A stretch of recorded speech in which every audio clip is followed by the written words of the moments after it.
for the serious gamer.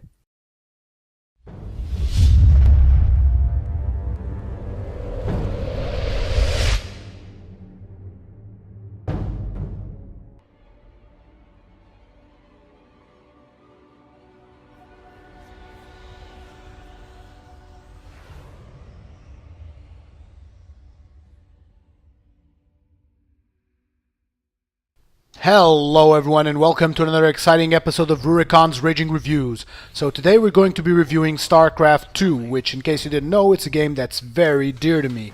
I played the heck out of Starcraft 1 and I found it one of the most entertaining real-time strategy titles ever made. So basically today we're going to go over the features of Starcraft 2 and you're going to find out what an awesome game it is. So, StarCraft 2 is all about these three warring factions, right? There's the Zerg, which are a biologically mutated-like faction. There's the Protoss, which are a technologically advanced alien race. And then there's the Terrans, which are basically a scavenger, human-like race. They almost have a steampunk element to it. Really, really nice. So basically, this game is all about commanding armies and completely destroying your opponents.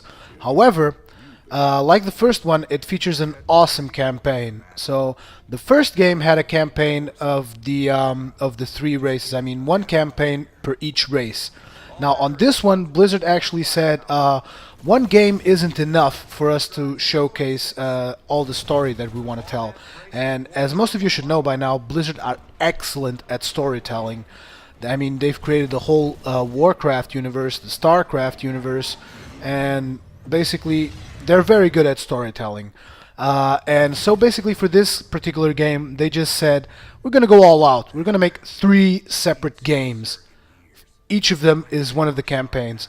So the game you're looking at now is StarCraft 2 Wings of Liberty. So it's the Terran campaign. Coming up in a few months, years, whatever.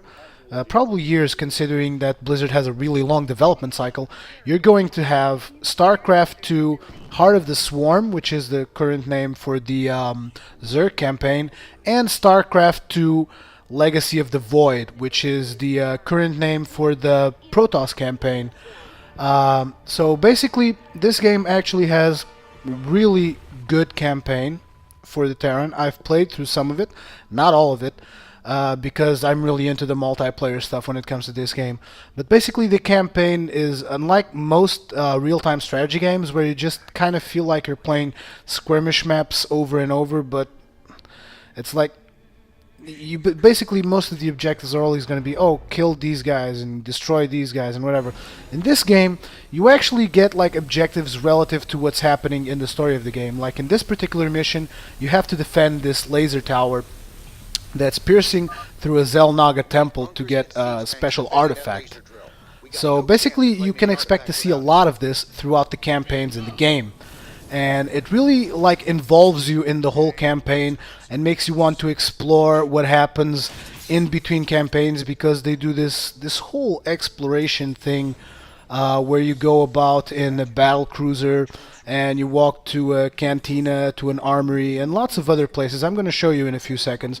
And basically it really envelops you in the story. It almost feels like you're actually playing the part of Jim Raynor as a commander, which is not something that you see often in a lot of RTS games.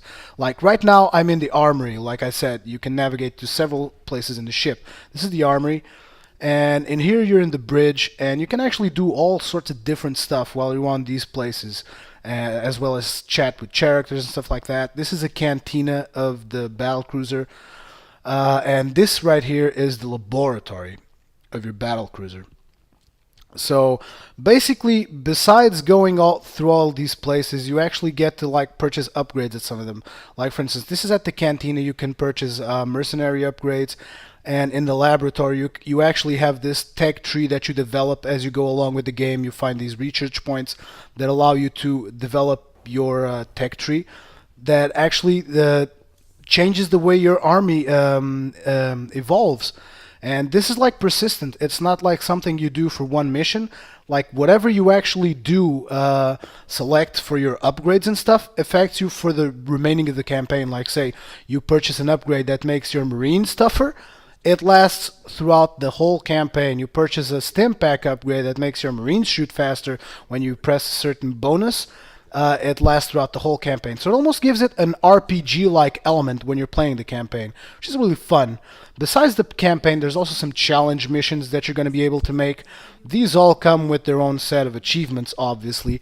And in these challenges, you actually learn how to play with each of the Starcraft units for each of the races, and they're going to teach you which unit counters what other unit, and lots of other good stuff. But really, what this game is really all about is, I mean, if you're the kind of guy that likes to really delve into a campaign and grab a really good story, then you're gonna get it here, because the campaign is awesome, tells a good story, has great voice acting, and it just really compels you. Then there's the achievement system. For all you guys that are into achievements and ladders and whatever, you can get some achievements in the game. You can get scores in ladders that you can climb. This thing you're seeing right here is actually a custom game that was made using the Blizzard map editor, the scene back there. And you can do all sorts of crazy stuff with this game's map editor. I mean, you can make a whole different genre of games. I mean, I don't know if you guys know or not, but the Warcraft 3 map editor actually created a new genre of gaming, which was the Dota map, the Defense of the Ancients. It actually created a new kind of gaming genre, which I find really amazing, that Blizzard can just go out and with the tool that they provided, other players can just go ahead and make a mod that just creates a whole new genre of gaming. And besides all that ladders and all that stuff, I mean, you basically have the single player elements for all you guys that want to do single player and completionists and want to have some fun in the campaign and story. But besides all that, there's also the multiplayer aspect, and that is really where this game shines for me. Now, in multiplayer, you can engage combat either in 1v1, 2v2, 3v3, or 4v4, or even free-for-all, and it's just amazing how much fun this can be, because each race has their own strengths and weaknesses, and each of them has like these units that are going to be a counter to the other race units, and it's just fun watching the whole ecosystem develop. And it really demands that you like scout what your enemy is doing, so that you know, okay, so he's going to come through the ground, maybe I should go with this type of air unit that's going to basically completely smash him. And it really brings the strategic element that you expect in an RTS game. Now, as is to be expected, the game might not be completely balanced at some times, but considering the amount of patches that Blizzard releases, even if it's not completely balanced, it will be eventually, because I mean, they just have so much emphasis that they give to their esports component of this game. This game is now actually is one of the main esports going on right now, and it's actually a really tough game to get into if you're not into RTS, and especially it's really hard to go to the highest of the competitive levels, because it really requires you to have a lot of practice and a lot of actions per minute that will allow you to actually control the army effectively. Like you see there, those carriers retreating, that's actually a strategic move. Like, you can't just force push your way through an army with brute force, because sometimes you actually have to micro your units away and then come back and destroy your enemy's units so that you can go ahead and destroy his base. I mean, there's just so much to the strategic element of this game, and it will just, if you're actually in this really awesome match that you're doing against an opponent that's being really hard, and you actually win it, it's going to feel like completely amazing. It's just this feeling of accomplishment that you get out of each multiplayer match that is just amazing. So basically, this game has been one of my main multiplayer focuses right now.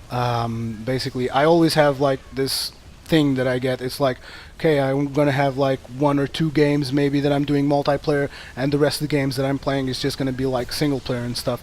And this game has been my multiplayer fix for the past months, ever since it came out in July. And amazingly enough, it came out on my birthday, the 27th of July. It was almost like a sign.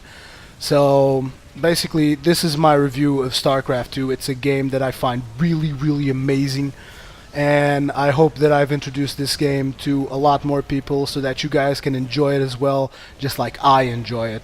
So basically, that's gonna be it for my review. Now, normally at the end of my reviews, I usually advise my viewers as to what action they should take regarding this game. I mean, if they enjoy it or if they don't enjoy it or whatever. So basically, if you enjoy this game and you're an RTS fan, I shouldn't even need to tell you this.